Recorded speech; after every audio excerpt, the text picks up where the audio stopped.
First of all, just very proud of the way our guys handled the bye week and the prep needed to win this game and to come out and play strong early and not get affected by the weather and push through that and really thrive in those situations early in the game. Just really proud of the way they handled a lot of adversity today. Start with Jeff. Jim, I think you mentioned early in the week trying to get them to snap back in quickly. Do you think that was an important factor in getting a jump on Maryland today? I do. I mean, you have to handle a bye week the right way to get all the benefits. You know, the physical side is one thing, getting more healthy, but if you come out flat, sometimes you negate the benefits there. So I think our players did a great job of, handling the week. You know, the prep that we gave them last week, getting ahead of it, taking care of their bodies, and I think we saw the results of both. You know, started out strong. You see guys like Hunter, Nick Herbig, Isaac Garendo, those players, Braylon, a number of guys that were banged up, the offensive line kind of mixing the rotation again. So we took advantage of the week in a lot of ways, and to get the results is always huge. Well, Jim, obviously weather was a factor there, especially stopping the passing game for Maryland, but overall your secondary seemed like they were sticking with the receivers and pressure was getting Talia, excuse me. What was the biggest factor in your mind besides the weather, stopping that passing game? I think number one is containing the quarterback. You saw late the last drive how dynamic he can be when he gets out of the pocket, and thought we did a really good job early in the game of getting him on the ground, forcing him into the boundary, getting him to throw the ball away. Because what happened late in the game is normally what he's doing for 4 quarters. So we did a great job of containing him and forcing him to make throws and make some tough decisions. But you had to stop the run first today. You had to control the line of scrimmage and affect the quarterback in the pocket, and we were able to get that done. Jim, it felt like there were multiple safeties, multiple linebackers making plays throughout the game. Was this what you guys envisioned in terms of the depth of the defense, of what you guys could do coming into the year? Absolutely. You lose a guy like Hunter Wohler and the versatility he has. We were able to put him in a lot of different positions today. You're really playing some of our outside backer role to the field in certain packages. So just continuing to learn our players, right? What they can handle from adjustments, different packages, what fits their skill set, and we were able to get a big piece back. And it's always fun to see them making plays and watching their teammates respond. They know how hard he's worked to get back and how frustrated he was having to sit out as many weeks as he did. So it's a lot of fun when you see those guys reap the rewards of all the hard work. Jim, Isaac Grendel's been through a lot during his career here. Do you get a sense of satisfaction seeing him do what he did today? Absolutely. Adversity is a huge part of the game, unfortunately. And to see a guy who's struggled through it, and he's had his ups, he's had his downs, and in a number of ways felt like every time he was going to break through, something happened. To see him have the day he did today, just awesome. And had a great view of him going down the sideline. Glad they kept that one in bounds. But just to see guys push through any adversity that comes up and get some rewards out of it, that's huge for those players and building confidence going forward. Jim, hate to talk about just one series in a game, but it was a field position game early. Maryland got that short field after the punt, and your defense, I think, got a 4-and-out, if I remember correctly. How do you measure how important that was early in the game on a day where you knew the conditions were not going to be conducive to a lot of offense? Yeah, field position is everything early in the game. They did a great job of flipping it. The first series, we get a stop, and they kind of flipped it. But you're going to be fighting those tough decisions on going for it on 4th down, kicking field goals, punts. The tighter that game is, the harder those decisions get to be. And you saw both teams going for it on 4th down.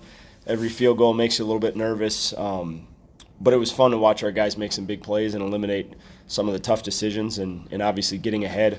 I thought the kick to get us up 17 was huge, right, to get that 3-score game. And after that, you weighed a lot of factors, right? Is 7 bigger? The 20 points wasn't that big to me. Is if we could get a first down and keep the clock rolling or get a touchdown and go up big. It was some tough decisions there, and it was awesome to see Nate go in there and make some big kicks today in some really brutal weather. Jim, going back to Hunter, what do you tell him or any player that's come back from injury, but maybe 100% specifically, just emotions, dealing with that and trying to work, seeing game actions, or anything you said to him during the week? He's so steady, from the mental side, his preparation when he was out, his emotions. Like, he's just one of those guys who goes about his business every day. So some guys you really get concerned on the emotions, right? And they've been out and they try to press and do a little bit too much, but never felt like I had to even bring it up with him just because of his approach. And that's rare out of a young guy, to see that maturity and to see him go in there. It's just fun to see the look in his eyes. He's physical, he plays fast, he's aggressive, and he tracks the ball well. So he has such a huge skill set that's going to be a lot of fun here the last couple of weeks to just find ways to make him more and more dynamic in this defense. Jesse? Jim, Wisconsin's offense this season has passed for more yards than it has rushing yards, but this was a game where you needed the ground game to come up big, and it did. Why do you think the group was so effective today? What did that show you about what's possible with the rushing attack?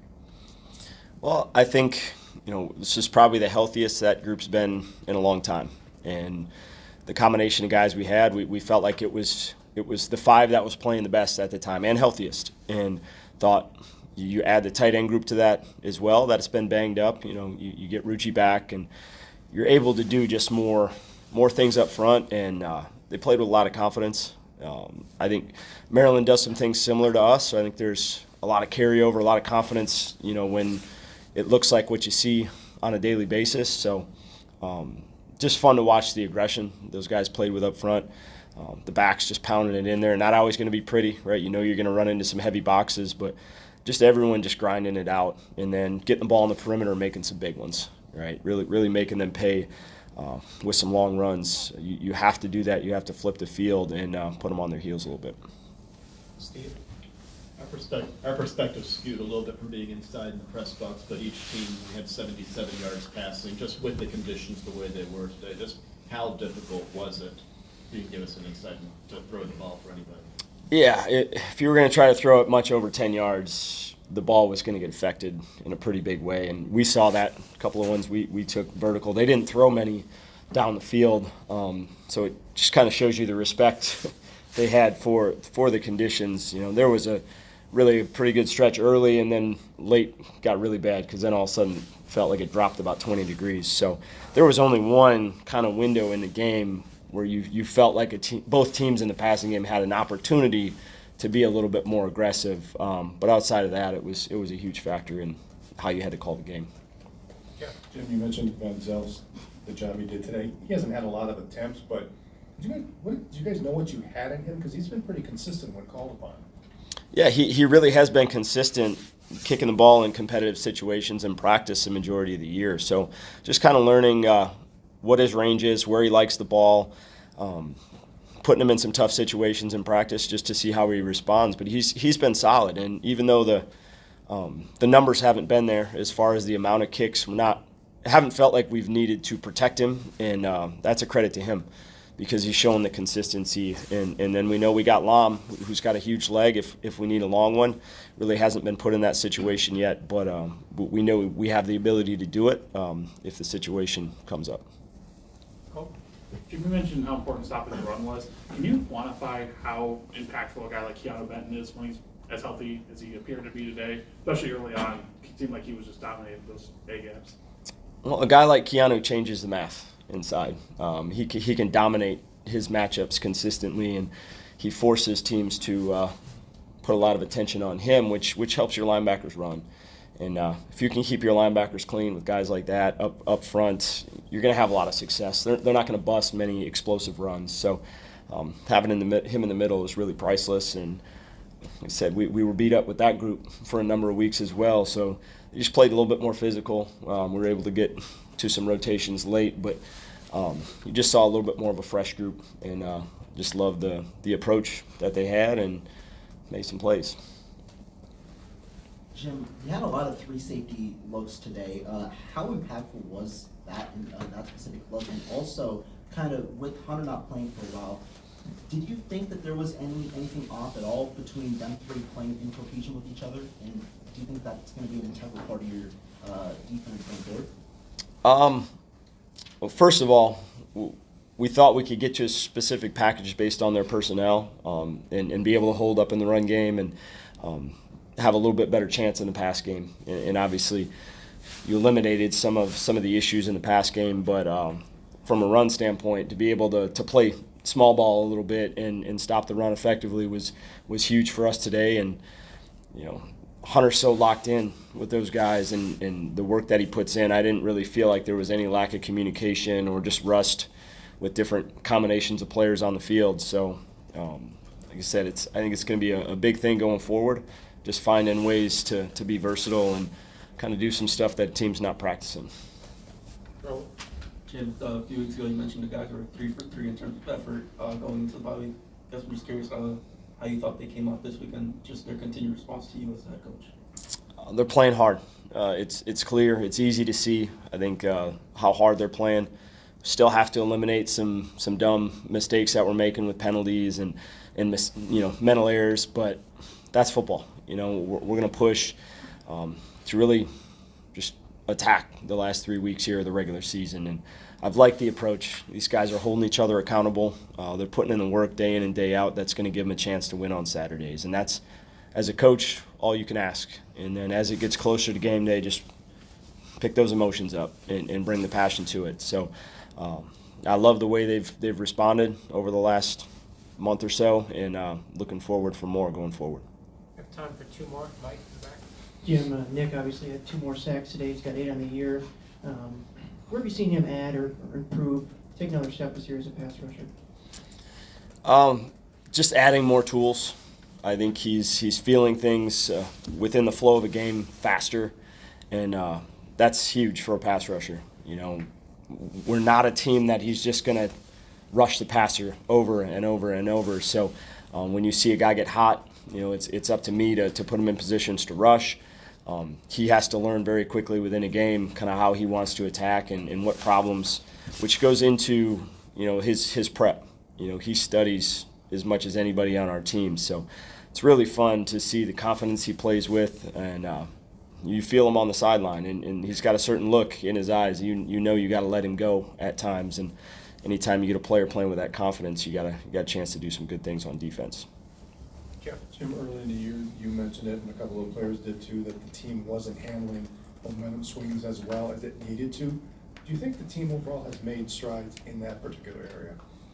I do. I think that becomes a comfort level sometimes when you change some big pieces and you're looking at new faces.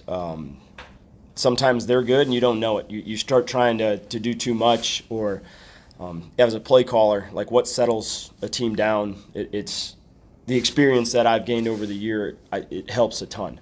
And then there's the ownership side of playing better, right? Not panicking, staying calm, and being able to communicate when you're on your heels a little bit. So I think there's a lot of factors that go into it, but you're seeing it on all sides of the ball. The comfort level, I think sometimes they know what's coming, right? They know what to expect after you give up a big play or you give up a negative play on offense, right? Like, what's going to calm us down? I think as a coordinator with me, with Bobby, like, you're learning throughout the whole course of the year how your players are going to respond. So you should get better as the season goes on.